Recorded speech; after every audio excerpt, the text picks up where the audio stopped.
contract building six traditional wooden river boats for a downriver whitewater tour boat company. And you can go to my website, actually go to my Instagram, and I've been posting quite a lot while working here. So there's quite a few updates there on this project. So I'm going to talk tonight. If you've heard me speak before, normally I'm talking about the nuts and bolts of Japanese boat building. And tonight the idea is to talk about apprenticeship and my experience apprenticing in Japan. So to set the stage, I have studied with 9 different boat builders from throughout Japan, and I think that's a good segue to share the screen. Bear with me while I do that. And Alicia, I think you confirmed that came up. Yeah, you're looking good. Okay, so we're now in the slideshow. And so this map shows the location of my major boat building projects in Japan, including my apprenticeships. So I've worked with 9 boat builders, and I'm called an apprentice really because here in Japan, there's really no other word for me. If you're studying with a craftsperson, you're referred to as a deshi, which means apprentice. The big difference in my case is I was only with my teachers for the time it took to build one boat together. And that ranged from 2 weeks on Sato Island in the Sea of Japan. I guess my cursor is visible. That can act like a pointer. This little island right here, to 7 months in Tokyo with my teacher there. And but the typical Japanese boat building apprenticeship was 6 years. And I met one boat builder whose apprenticeship was 10 years. And so these were long, arduous training programs. Another difference for me was I came into them as an experienced boat builder. I had been building boats for 10 years before I entered my first apprenticeship in 1996. Traditionally in Japan, you might have come into the shop at age 14. Like this is the story of most of my teachers. With no skills whatsoever. And so we'll jump right into it. My first apprenticeship was building these. These are called tub boats or taraibune, and they are found now only on Sato Island in the Sea of Japan. And my teacher was the last living builder of these boats. And these are primarily used by women. And this woman is using a bamboo spear and a sight box, a wooden box with a glass bottom, and she's gathering seaweed. If you notice the volcanic shoreline behind her, the tugboats have an advantage because they can operate in these kinds of waters where a conventional boat would be smashed to pieces, probably. So these exist to this day, and again, my teacher was the last builder of these boats. Why won't that? There we go. And in some cases, these boats even operate with outboard motors. And again, the coastline there is really perfectly designed for a tiny maneuverable boat like this. So this is my first teacher, Mr. Koichi Fuji. And I came into this apprenticeship eager to learn how to build these boats and document how he built them. But the first shock was he told me to sit on a stool in a corner of the shop and watch him. And for the first 2 days, he sat on the floor where I took this picture at his workbench and planed staves for our tugboat and did not say a word to me. The only word he said to me was at the end of the day when he jumped up and told me to clean the shop, and he walked out. And partway through the 3rd day, he jumped up from the floor, pointed to where he was sitting, and told me to work, and walked out of the shop. And I waited for him, assuming he was going to supervise me, and that did not happen. He didn't return. Actually, my wife told me later she found him taking a nap. And I began to make staves myself. I'd been watching him for 2.5 days. So I planed staves, and then suddenly he reappeared, took my pile of staves and made two piles out of them. And he called one a bad pile and the other a good pile. And he pointed to the bad pile and said, fix these, then clean up the shop. And he walked out. And what you can notice about that is, first, there was no direct instruction of any kind in the opening days of my apprenticeship. But also, when he told me there was a pile of bad staves, he gave me no indication of what was wrong with them.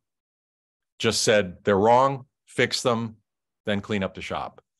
And this I tell this anecdote because this basically encapsulates the Japanese apprenticeship, which, first of all, there is no speaking in the workshop. There is absolutely no direct instruction. And in fact, most, if not all of my teachers in one way or another, but most of my teachers told me the first day that we worked together that there would be no speaking in the shop. I was absolutely not to interrupt them in any way, shape, or form. And so the learning happens through observation only.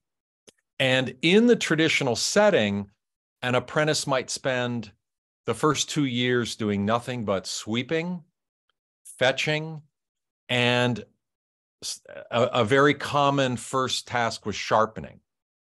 And you might spend 2 to 3 years doing that, but it was understood that you were watching your teacher out of the corner of your eye, and you were learning by watching. And that when you were asked to work, you were expected to know how to do it and do it perfectly. And if you didn't do it perfectly, you were sent back to sweeping. And that's happened to me. I was often, the first job I was given was to sweep. And in some cases, when I was given work and did it, not less than the satisfaction of my teacher, I was sent back to the broom. And what I can say about that is it's a superior motivation for learning. These are just some shots of building the tugboat, splitting the bamboo.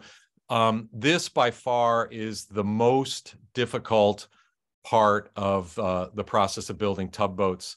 This is shaping the staves. Notice my teacher's holding the draw knife with his foot. And then braiding the bamboo hoops that hold the boat together.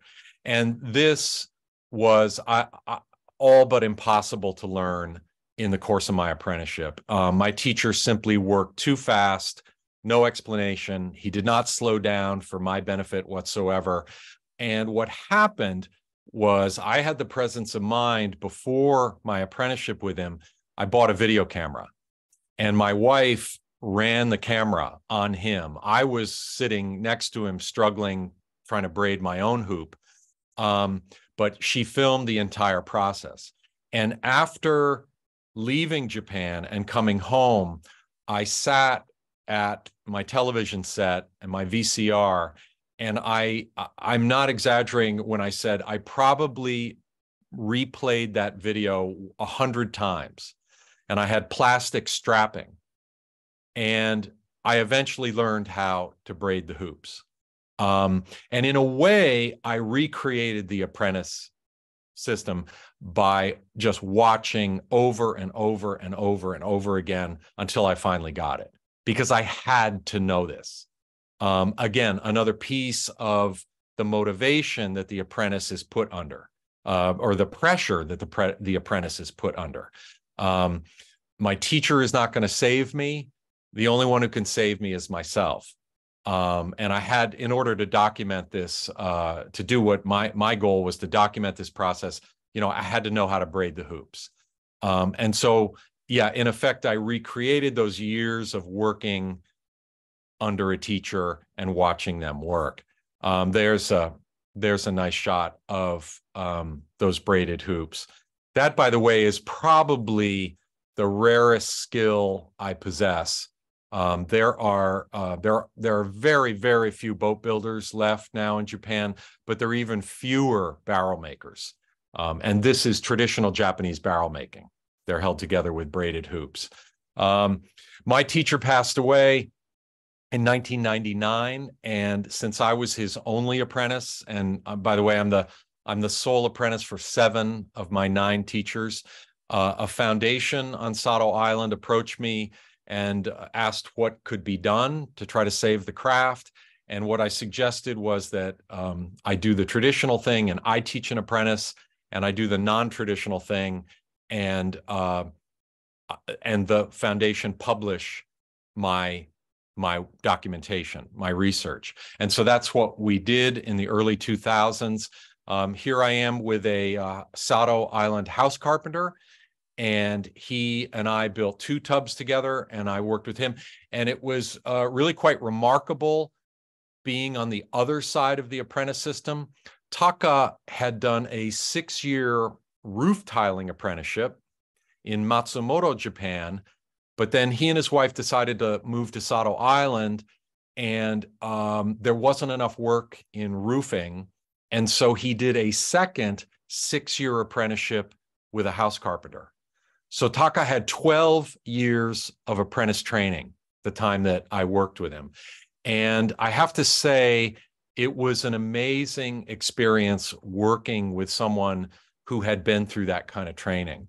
And the first inkling I had of it was Taka and I consider him a close friend. We were friends when he was chosen to be my apprentice. And the first day in the workshop, when I would make any kind of request of him, I would end by saying kudasai, which is just please, just a politeness in Japanese. And at the end of that first day, Taka took me aside and he said, "Douglas, do not speak polite Japanese to me in the workshop. Please speak abrupt, rude Japanese to me only in the workshop." And what he was saying was, beyond the obvious, the literal, was we are in a different relationship in the workshop. And we have to maintain that different relationship. Outside the workshop, we can be buddies, but inside the workshop, we are not. I am your apprentice, and you have to treat me like an apprentice. And I thought that was pretty interesting. And the other thing that was kind of downright incredible about Taka was that several times when we were working together, I would give him a job, I'd be looking at the project, I'd be thinking about what we needed to do next. I could hear Taka working behind me, and I would say, "Taka, could you get me?" And before I could finish the sentence, the request, Taka would be standing next to me with the tool that I wanted. And that happened several times. And it was downright spooky, but it points to his laser focus, not only on his own work, the work I'd given him to do, which he performed magnificently, but also his attention on me and what I needed, and anticipating my needs throughout the process. It was really quite remarkable. And it points to, a very, very sophisticated attitude toward learning, one that is really immersive, being able to have that kind of grasp of the workshop. This is the results of that publishing project. This is my book, The Tugboats of Sado Island, A Japanese Craftsman's Methods, published in English and Japanese. There is now a professional tugboat builder again on Sado Island, and I haven't met him. I've spoken to him on the phone a few times, and he said that he learned entirely from my book. So that is a rewarding result of this work. And some of the things in the book, these are my drawings of the tugboat. These are the first and only published drawings of a Japanese tugboat. My teacher memorized all these dimensions and had no drawings whatsoever. And in fact, most of my teachers worked without drawings. They worked entirely from memory. And there's the step-by-step process of braiding the bamboo hoops, which is which is in my book. So that raises the question of secrecy. And for most of my teachers, a minority of my teachers apprenticed with their fathers. And in that setting, their fathers freely taught them everything because the son was expected to carry on the family business. But for most of my teachers, they did not apprentice with family members. And what they discovered was that their masters would not teach them everything. And this is a scene from 1965, just outside of Tokyo. You're looking at the main street, the main canal of Urayasu, Japan. And at the time this photo was taken, there were 1,700 registered fishing vessels in this town, all wood. And there were 6 boat building firms that supplied these vessels. And my teacher, this man on the right, was basically the last surviving boat builder of that era. And he and I built a small seaweed gathering boat together in the Urayasu Museum. This is his drawing of the boat we were building. And if you're familiar with naval architecture and boat drawings, what you'll see in the upper half of the drawing is the profile, side view of the boat, the stem, the bow, the transom, the stern, and then below the line, below the center line, you see the plan view or a top view of the boat, and that's the plan view of the bottom. And there's the stem, half breadth of the stem. And this is all well and good, except you can't build a boat from this because essential lines are missing. And those essential lines, here's the chine in profile, but you have no chine in plan view. Here's the shear, the upper edge of the boat in profile, but no shear in plan view. And so you don't know the width of the boat. And if you ask a Japanese boat builder, why is this drawing incomplete? What they'll say is, the missing information are my secrets. And so they do a partial drawing and memorize the missing information. And this is obviously to protect them. And there is a well-known phrase in Japanese called nusumi gekko, which means stolen lessons.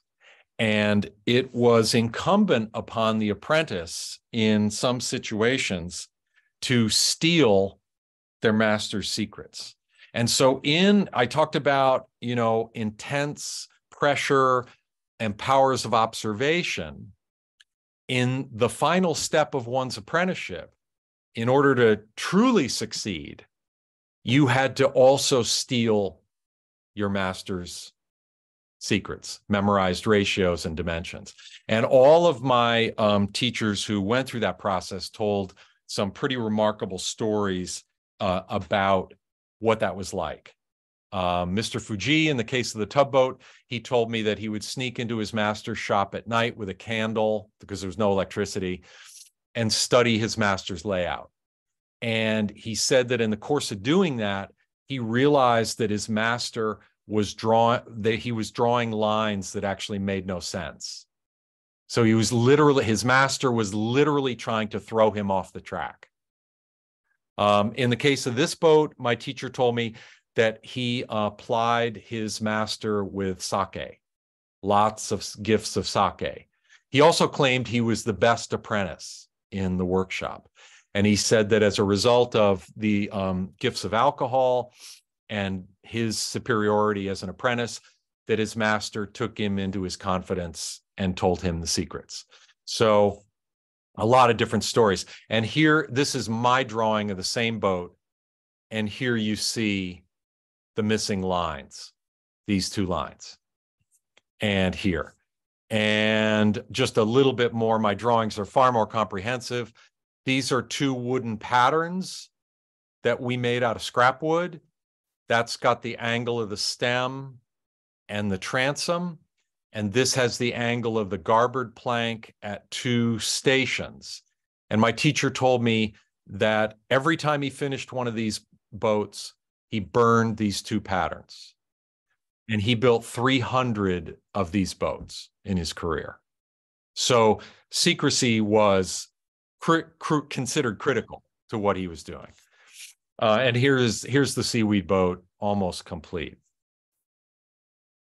Classic Japanese boat building, working on the floor in lieu of clamps, using a profusion of props braced overhead and to the floor and to the side to hold things in place while assembling.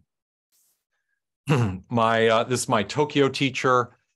And he and I had a very interesting moment together. There's a look at the first of two boats that he and I actually built together. Our nails, our boat nails.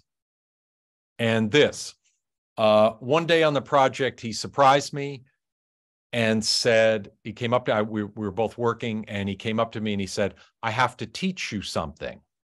And that's the one and only time I ever heard one of my teachers actually use that term. And he took this board. Japanese boat builders don't draw on paper, they draw on a plank of wood because it's more permanent. And he explained that this was the bottom of our boat, and this was our garboard plank here at the bottom, and that there was a way to check this curve at the back of the garboard plank. And I won't go in, there's a lot of complexity here, but that's the basics. And then he laid down a straight edge and drew a straight line, and then he drew these lines at angles, and then he drew this triangle, and then he derived that height. And he did all this in silence, working in front of me in silence. And when he was done, he looked up at me and said, did you understand that? And I said, no. And he kind of made a face, and you can see where he planed the lines off. So he planed away his lines and then silently drew those lines a second time and looked at me and said, now do you understand? And I said, no. And he put the plank down and said, go back to work. And he never mentioned it again. And I took this to the convenience store at lunchtime, and I laid this on the copy machine, and I made myself half a dozen copies. And in the months following that apprenticeship, I would occasionally get this out and study it and study it and study it. And I finally figured it out. But the point there is that to my teacher, you have to understand the relationship. My teacher felt no responsibility whatsoever to explain this to me. What he understood was, Mr. Brooks says he wants to learn. And so it's on Mr. Brooks to figure this out. It is not in any way, shape, or form his responsibility to make sure I know this. And, you know, that can seem to a lot of people like, well, the kindest way to describe this is benign neglect.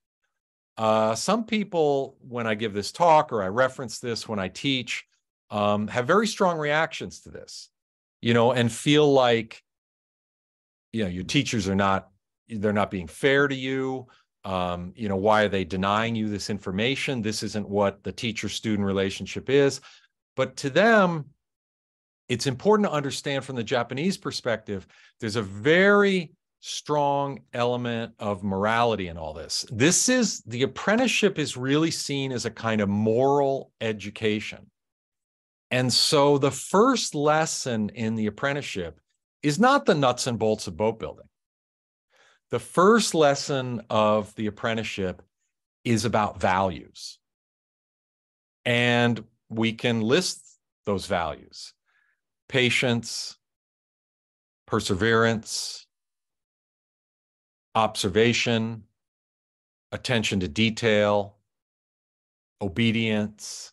And I would say in some ways, the most important one is humility. And that's another thing that was put right in my lap at the start of all my apprenticeships, one of the first things my teachers told me was, you don't know anything.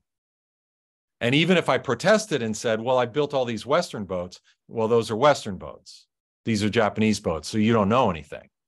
And if I said, well, but I've studied boat building on Sado Island and Tokyo and Aomori, they'd say, well, they don't know how to build boats there. Only I know how to build boats. And you're here to learn how I build boats. So you don't know anything. And it's really a strong, there's really a strong element in Japanese culture.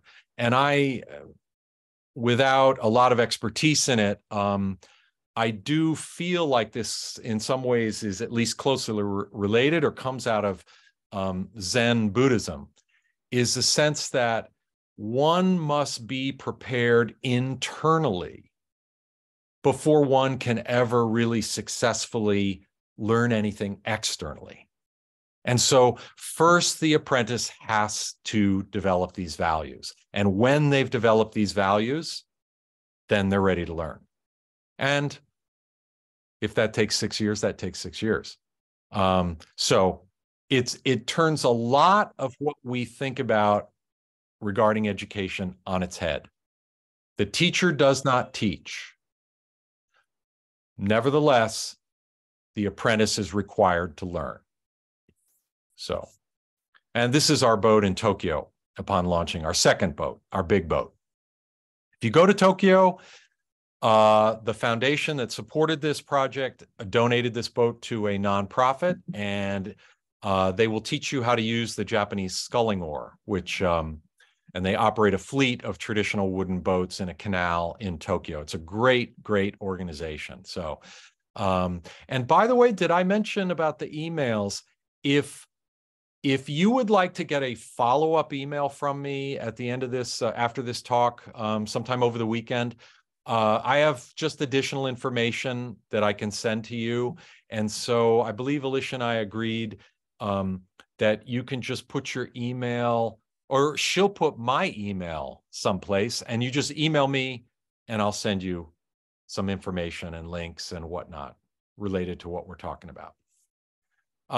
This is my fourth teacher in the far north of Japan, Aomori. He built boats with no drawings whatsoever, entirely relying on memory. And these patterns, which only he understood. And so again, a challenge for me as a researcher, running around recording all his dimensions, but also, particular challenge as an apprentice to learn this process. Here he is saw fitting. Our garboard planks are propped to the keel. And this is traditional, very important technique in traditional Japanese boat building. The planking and most joints in the boat are fit by running a handsaw back and forth through the seam. So wait for my next talk on Japanese boat building, and we can go into that in more detail. And this is the finished boat from the far north. We had an interesting moment during my apprenticeship with him. I was tracing his stem pattern. He had a pattern for the shape of the curved stem, and he objected to me tracing it, loudly objected to me tracing it. And I said to him, well, you know that I'm here to document how you build these boats. And he said, I know that. And I said, well, I'm going to go back to America and do a drawing of this boat and write this up. And he said, I know that. And I said, well, I have to have this stem pattern. And he said, no, you can't do that. And we went back and forth like this several times. And I finally looked at him and I said, is this Nusumi Geiko? Is this stolen lessons, stolen secrets? And he said, yes, and you can't do that. And we were just at an impasse. And that was it. He thought I was stealing his secrets. And finally, he said something very interesting. And I went over it again. I said, but you said it was okay if I go home and I draw the boat, et cetera, et cetera. And he said, yes, that's okay. You can go back to America and you can draw this boat and you can write about this, building this boat. But he said, but no one in this village can know how to build this boat except me. And it was ironic given that he had gone out of business 22 years earlier, forced out of business by fiberglass boats, mass-produced boats. And yet 22, and I brought him out of retirement to build this boat with me. And yet that he still felt so strongly that in his locale, his secrets had to remain his secrets. So we were kind of stuck there in silence. And finally, he broke the silence and said, sweep up the shop and lock up, and I'll see you in the morning. And he walked out. And of course, I took that opportunity to trace the stem pattern that I needed. And I look back on it, and obviously, he had to have known that as soon as he turned his back on me, I was going to do it. But I think it points to just how strongly he felt about what he knew, and that he had to at least say what he said. You know, he had to draw that line in the sand, and then I could do whatever I needed to do. So we both played our parts. And he tried to guard his secrets, and I stole them. Very interesting moment, and points to just kind of the emotional power behind both his craft and what he knew and his relationship with me. This is a shot from Okinawa. I studied there in 2010. Very, very interesting scene in Okinawa. It's really the only place in Japan where you can find a true revival of wooden boat building. The traditional fishing boats called sabani were rediscovered in the early 90s by yachtsmen and windsurfers and surfers, and repurposed as racing boats. Basically, young people said, man, these boats are fun. And by starting a series of races throughout Okinawa, it just kickstarted a whole revival. And there were only 3 traditional boat builders left. And in 2010, I apprenticed with one of them, and a Japanese woman at the same time was apprenticing with another. And the third boat builder is the only one still active, and he has taught a couple of apprentices in recent years. And the woman is, as far as I know, Japan's only professional woman boat builder, and she's actively building these boats now. So Okinawa is a great story about wooden traditional boat building in Japan. And my teacher built about 100 of these boats after World War II, all by hand. There was no power, no electricity. And then by the mid-1960s, he switched to fiberglass boats. And for 30 years, he built fiberglass boats. And then in the mid-90s, he was approached by racers who said, you know, we want to commission a sabani from you. And he told me, my first thought was, do I remember all the dimensions? And you see 4 sheets of plywood here. He built sabani in 4 different sizes and never had a drawing. And on each of these sheets of plywood was the different model of sabani, and there are all the dimensions. And I show that to you. I hope you're impressed with the volume of information that he had committed to memory. But it was an interesting moment because he's actually a boat builder who documented himself. And needless to say, I took those 4 sheets of plywood to the convenience store and threw them on the copy machine so I could preserve them. And just a few shots of building the sabani, built upside down, bending the side planking, partially hollowed out. The sabani is what's called a semi-dugout. It's made of large timbers put together and then carved to its final shape. The bottom of the sabani, prior to carving, obviously, there's the bottom carved to shape and about to be turned over and put on the side planks. And then the great feature of boat building in Okinawa is that there are no metal fastenings holding the hull together. The boat is held together entirely with hardwood dovetail keys, which span the seams and lock the timbers together.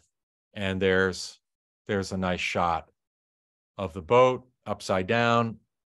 You can see the dovetail keys holding the bottom to the sides. And inside the boat as well, the beautiful carved shape of the hull. And you see the dovetail keys down the port side are installed, and then we're moving aft on the starboard side to put the rest of the fastenings in. But pretty amazing. And our launch ceremony in Okinawa, the native religion, all the priests are women. That they're called shamans in English, but they're essentially the religious figures of Okinawan religion. And the Sabani race. So this photo shows the 2017 race that I attended. At that time, there were 35 boats racing. You can see new boats in the foreground. You see some older boats. So boats are being just pulled out of the weeds and restored for racing teams. So, and another apprenticeship. This is in the far north. This is in the region where the tsunami struck in 2011. It took 4 years to raise the funding, but I managed to get there in 2015. And I brought an apprentice, a young woman from Maine, actually, to come with me. And we worked with building one of these boats. This was the most common small fishing boat of that coastline that was struck by the tsunami. And they say the tsunami destroyed 90% of all boats. So in addition to the loss of life, there was this huge loss of material culture. So I was eager to, and there was one active boat builder left there. So I was eager to document this particular type of boat. So we worked together. That's the builder on the left. We're bending the bottom over an open fire, propped underneath his house with boulders on the far end. That bottom is 2 inches thick. And we bent that over a period of 90 minutes using open flame. And interesting moment during that apprenticeship, my teacher walked over. He didn't use any drawings.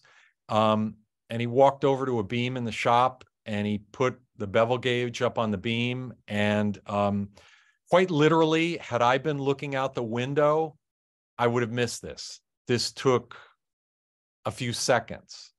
And he came back to the boat and he put that bevel on the keel plank.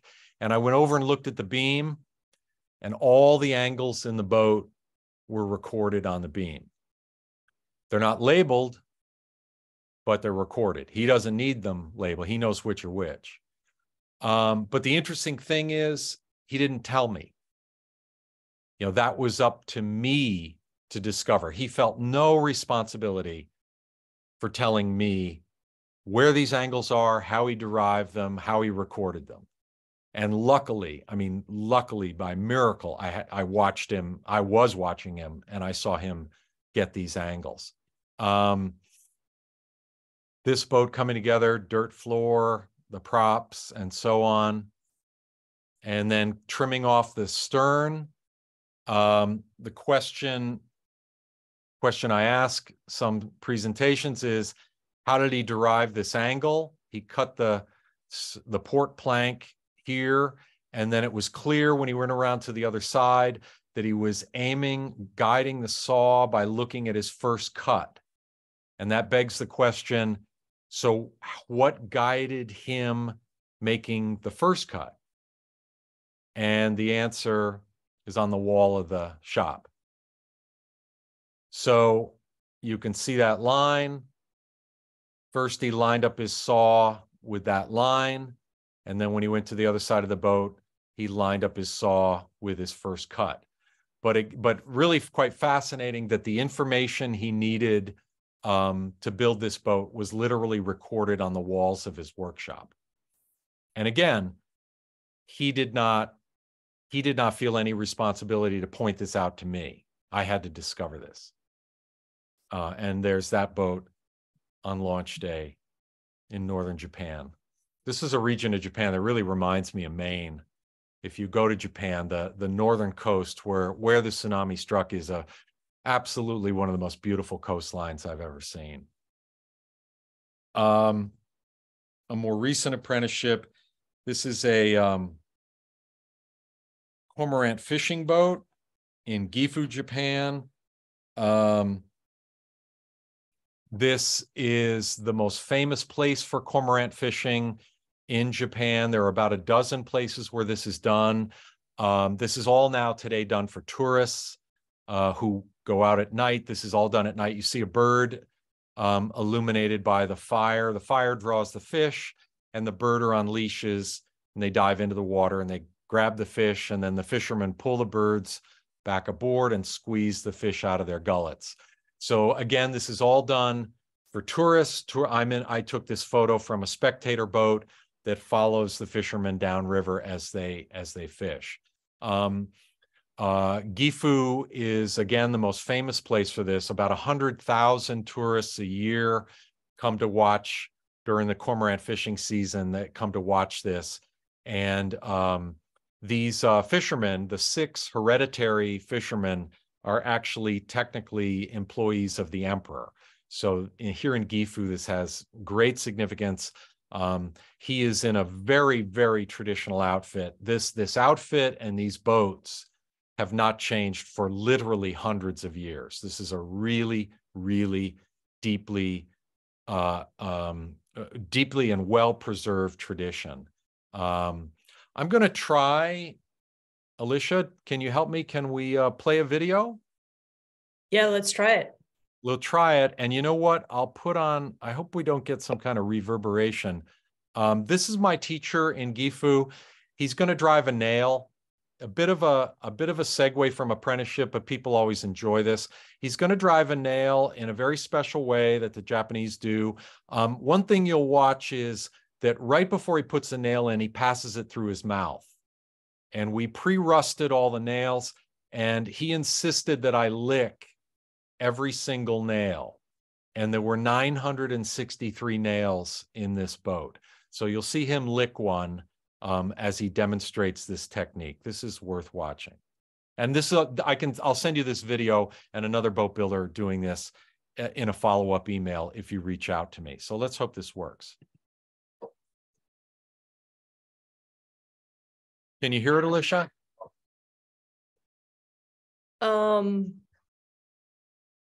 No. You can't hear it. Can't hear him, but we can see it. You hear no? Not hearing it, no.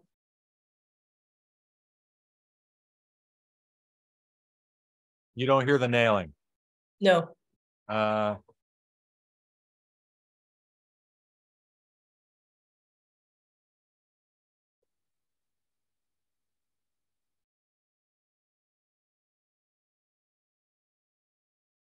Well, my apologies to everyone. That I'm sorry we didn't hear sound, because that was the whole point. He's playing a rhythm as he drives the nail. And this is done by about a third to half of Japanese boat builders do this. They play a rhythm with their nail set and their hammer as they set nails. And they believe, because everything's being edge nailed, they believe that this prevents the nail from splitting the plank. You drive it with more control. And I bring it up because several of my teachers practice this. And all of them, one of the interesting things they said to me was, they said, well, you have to play a rhythm too. But they said, but you can't play my rhythm. You must not imitate my rhythm. My rhythm is my signature. You have to come up with your own signature. And I bring that up, and so now you have an added incentive to send me an email, because I'll send you links and you can hear this for yourself. It really is pretty infectious and fun to do, actually. But it points to one pretty interesting thing about my apprenticeships. one has to be slavishly obedient to their master when working with them. But several of my teachers at the end of my apprenticeship surprised me by taking me aside and very seriously talking to me about how now that I was leaving, I had to go beyond them. That was a requirement. And as a couple of them put it, they said, you can't call yourself a craftsman unless you surpass me.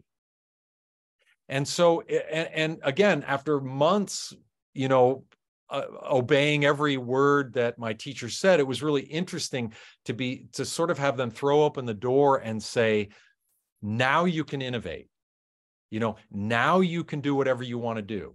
Now you can make improvements on the way I do things.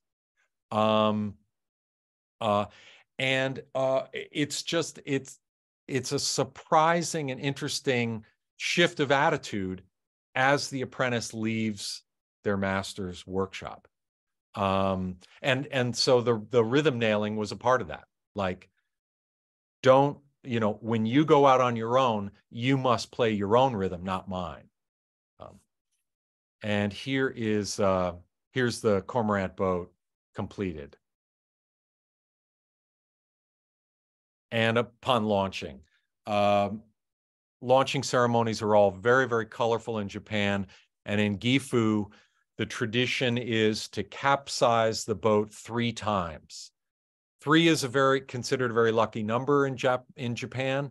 And so it's believed that a boat capsized at launch will never capsize again. So here we are, the owner, my Japanese apprentice, myself, and my American apprentice were starting to roll a boat over for the first capsize. This was just before COVID. I apprenticed with a riverboat builder in Niigata, Japan. And this happens to be the boat I teach in most of my workshops. And I'll be teaching this workshop. I'll be teaching this boat at the Chesapeake Bay Maritime Museum in a 1-week workshop in the first week of October. So if you or anyone is interested, I have developed either 5 or 6 day workshop where 8 to 10 students, we collectively build a 21-foot Japanese riverboat. And here's my teacher and I working together. And I don't have a photo of that finished boat, but it's, anyway, visit the Chesapeake Bay Maritime Museum website. You can learn more about that. And finally, I've developed a college class that I've now taught 8 times, in which I take 10 to 15 college students, and we build that same 21-foot riverboat. Now, in my college class, we try as hard as we can to have a completely silent workshop. I am trying as hard as I can to replicate what it's like in the Japanese apprenticeship and put the students in that environment and let them go. So here I am demonstrating a technique. I try to say as little as possible, if anything. And from there, the students have to perform the technique.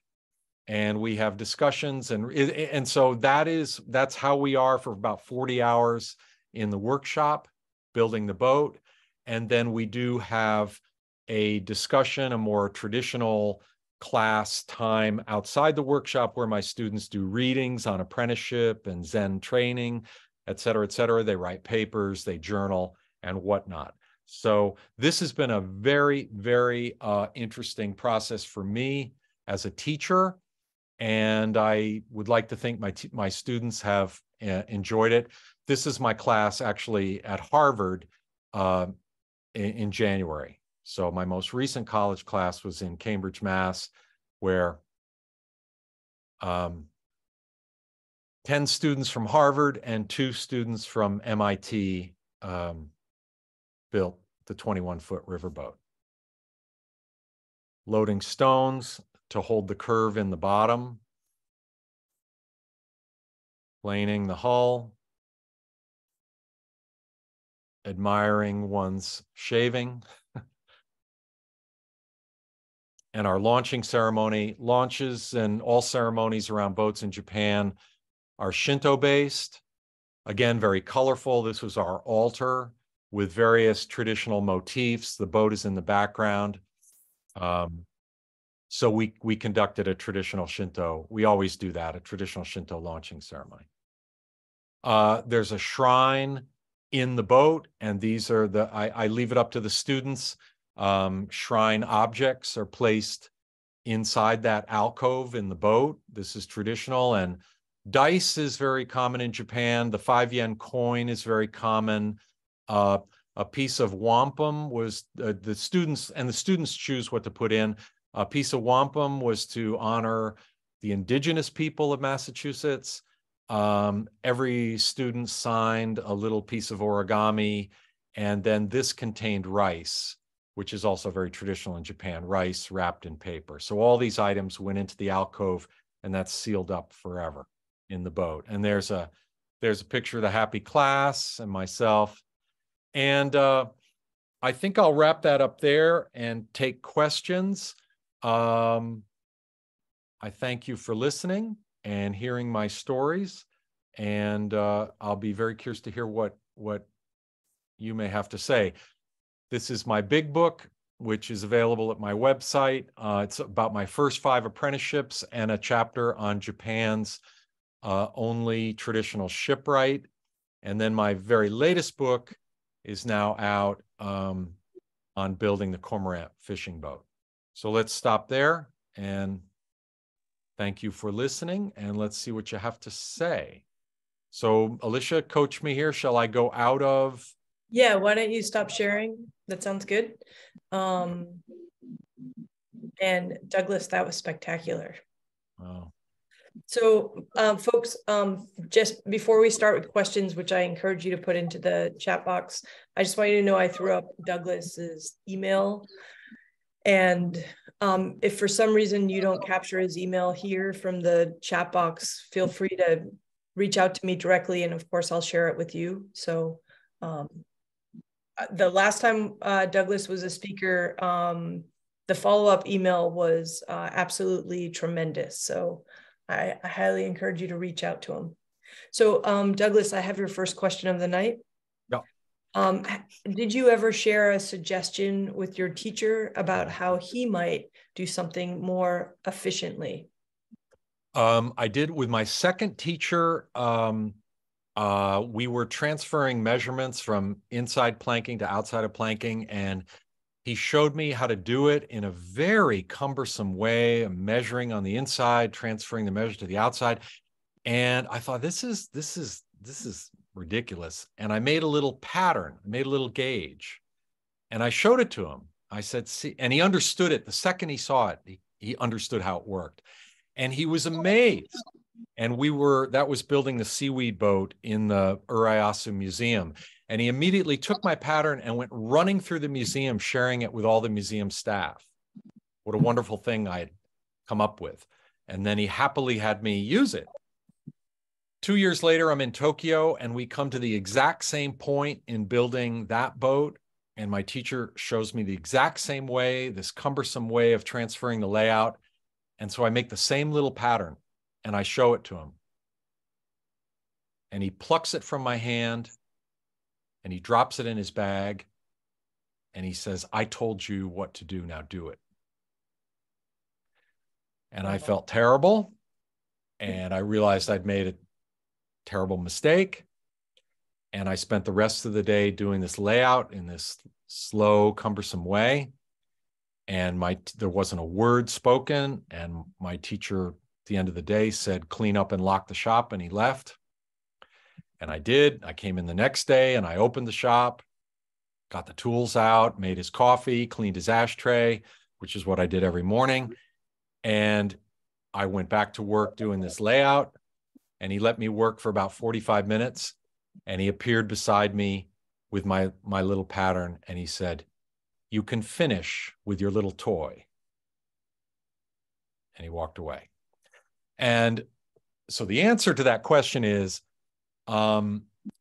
in my experience, sharing ideas was not welcome at all. And I think it's considered incredibly rude for the apprentice to presume they know something that the teacher doesn't know. It's rude to think you have a bright idea or a better idea. I've talked to other craftsmen, mostly Westerners, who've apprenticed in other kinds of crafts, and I've heard similar stories from them saying, absolutely not. You do it your teacher's way.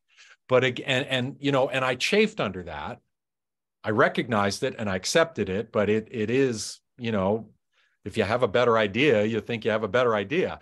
But that's what made it so interesting when my teacher said at the end of my apprenticeships, now you go and innovate. Because as you're working under that, you're feeling like this is so hidebound and this is so trapped in tradition. This is crazy. And then suddenly your teacher throws the doors open and says, of course, innovate. Interestingly, in the course of working with a cormorant fishing boat builder, I asked him several times, he worked with his father most of his life. And I asked him what innovations he had made based on, going beyond what his father did. And he insisted, several times he insisted, nothing. I never changed anything. I build exactly the way my father did. And I found that hard to believe, really, as a craftsperson myself. And I kept coming back to him and saying, Naso-san, really, you didn't innovate anything? And he thought about it finally, and he said, well, I used power tools because we got electricity in 1964, and my father would never touch a power tool. But I did use power tools, and that was it. So, yeah. Bright ideas not welcome. Douglas, I might make a comment? Sure. My name is Douglas Simovan. I'm in Royal Oak, Michigan, and I really have been looking forward to your presentation. My education, in many ways, was very similar. I studied at Olivet College as the first apprentice at the Nez Perce printmaking workshop, and my master, Stephen Hazel, studied with Hideo Hagiwara in Japan, who is a national treasure. Oh, wow. And my woodcuts since then they're in the collection of the Brooklyn Museum. My master, Stephen Hazel, said in the studio that if you aren't 360 degrees, you're not learning anything. It was a matter of watching. It was a matter of being there and watching. And I've really enjoyed your presentation. I've been to Japan. I am a big fan of the aesthetic. And my work to this day, I'm professor emeritus at a university here in Detroit. And my work to this day is ink on paper. And I am a lifelong sailor. So I've just been enthralled with what you've had to say. Thank you very much. Well, please send me an email. I'd like to keep in touch. Yeah, yes. That resonates. And by the way, I still have friends sending me, has anybody read this piece about the bonsai master writing about his apprenticeship in Japan? Nobody's seen this? This is floating around. Actually, well, friends keep sending it to me, but there's an American bonsai master who wrote a memoir about his own apprenticeships. And actually, it's kind of getting, well, some press because his master was quite brutal to him. In one case, I experienced a glimpse of that. So he's sharing and getting, he's sensationalizing perhaps, a potential dark side to this whole apprentice. Early in my training, when I went over to my master and I said, is this enough? He would just simply send me away. No. If that's your question, then it's not enough. Right. I'll be going to Kyoto for a long weekend in a couple of weeks. And a friend of mine there is an 85-year-old saw sharpener. And He's Japan's most famous saw sharpener. He's based in Kyoto, so his customers are the temple carpenters of Kyoto. And he has an apprentice who's been there 10 years now. And the last time I was there, and every time I go, his apprentice is sitting on the floor, cross-legged, pushing a file, sharpening saws. That's all I've ever seen him doing. And so Takahashi, his name's Takahashi, and I asked Takahashi-san, I said, tell me how long you've been here now? And he said, 10 years. And I said, well, how long is your apprenticeship going to be? And Takahashi just looked up at his master. And his master just looked at me and said, his apprenticeship is over when I tell him it's over. Yeah. So. And Douglas, if I may, I'm Tom Price. In 1996 I went to Venice and apprenticed under a master gondola builder. Oh my goodness! And I spent 11 years in Venice building gondolas. Wow. Before that, I was an apprentice at the Carpenter's boat shop. Oh, amazing! And so I feel like, you know, we were in parallel universes very much listening to your presentation. It's really wonderful. You know, when I got to Venice, I spoke very little Italian, but yeah. in Venice they speak Venetian. And so I spoke my bad Italian and they spoke their bad Italian, and somehow we were able to do what we needed to do without really speaking a whole lot.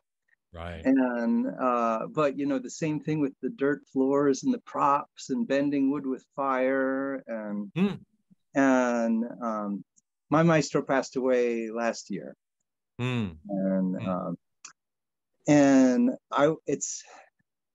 it was very humbling for me because I was mentioned in the newspaper article. Oh. And his wife was not. Wow. Yeah. And, it was a very, very strong relationship that we had. Wow. And, but I live in Baltimore now, so I'm excited about October, and I very much would love to be a part of that class. Thank you. Oh, good. Thank you. Yeah. And, I'm glad you spoke up and mentioned Venice. I mean, talking about apprentice learning, really, as Americans, we have so little contact with that kind of learning. Yeah. And please don't anybody think that Japan is some sort of unique outlier. There's the famous German woodworking apprenticeship. Yeah. I mean, if you were to go anywhere in the third world, you would find that crafts are taught, in a one-to-one relationship. I think what's remarkable about Japan is that it's this first world country where apprenticeship is absolutely alive and well. I mean, I like to tell people I'm from Vermont, population 600,000 people, and there are more furniture schools in the state of Vermont than in all of Japan. Wow. That the culture in Japan when it comes to craft and art is, how do you learn it? You find a master. Yeah. It's just, and here in America, the Industrial Revolution, we didn't just industrialize manufacturing, we industrialized education. So you can go back 125 years or more and find vocational schools. And quite literally, that is a brand new idea here in Japan. I mean, right now, Japan's third furniture school is under construction.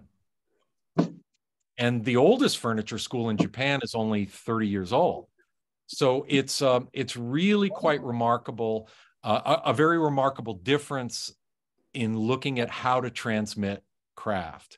And then speaking to language, one of the great advantages for me, I didn't speak any Japanese when I stepped into my first apprenticeship. And the irony is I didn't need any. You don't need to. Yeah, you learn the words for saw and chisel and all of that. Exactly. Yeah. Yeah. And to this day, I mean, obviously my craft is where I'm, beyond native fluency in terms of my Japanese, and my regular Japanese is kind of intermediate. But that was one of the great advantages for me, is that language wasn't an obstacle, because there was no language. The one other little thing is, at my teachers, ironically, would sort of relax, and at lunchtime they would say, "Do you have any questions?"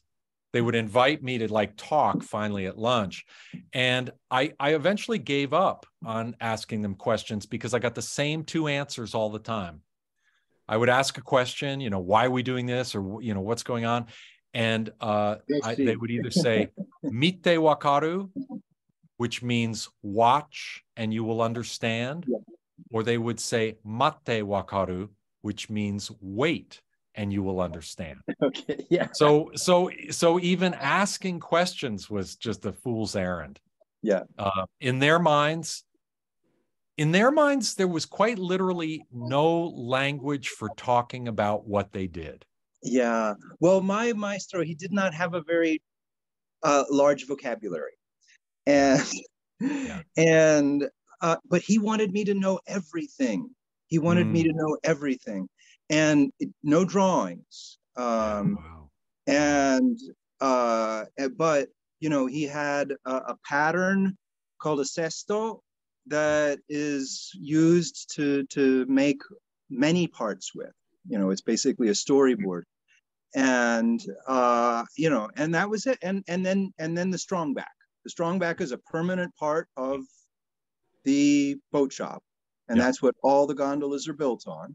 Yeah. And it's the same boat, one after the other. And so, the major post or two posts that hold the bottom in a bend on a Japanese boat usually have most of the heights recorded on it. Height of the chine, height of the shear, height of the beams, et cetera, et cetera. Yeah. Douglas, and it was same thing that each gondola builder doesn't think that anybody else really knows how to build the gondola. He doesn't know how to build a gondola.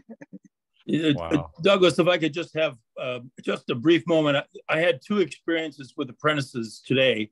One young man, very intelligent, came to service my mini split, the Japanese style mini split heater air conditioner. Yeah. And I also next door, my neighbor was building a very complicated deck.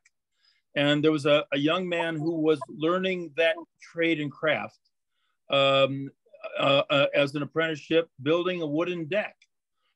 My other takeaway, and I'll let you back, is I'm a student of Nathaniel Green Herreshoff's work. Oh, okay. And I would see it in the same sort of aesthetic of the creative, intuitive notion of building something that looks good, and then must be good. So that anyway, I really have enjoyed my time with you tonight. Oh, thank you so much. I appreciate it. Douglas, thank you so much. Outstanding. Any other questions? Any other questions out there, folks?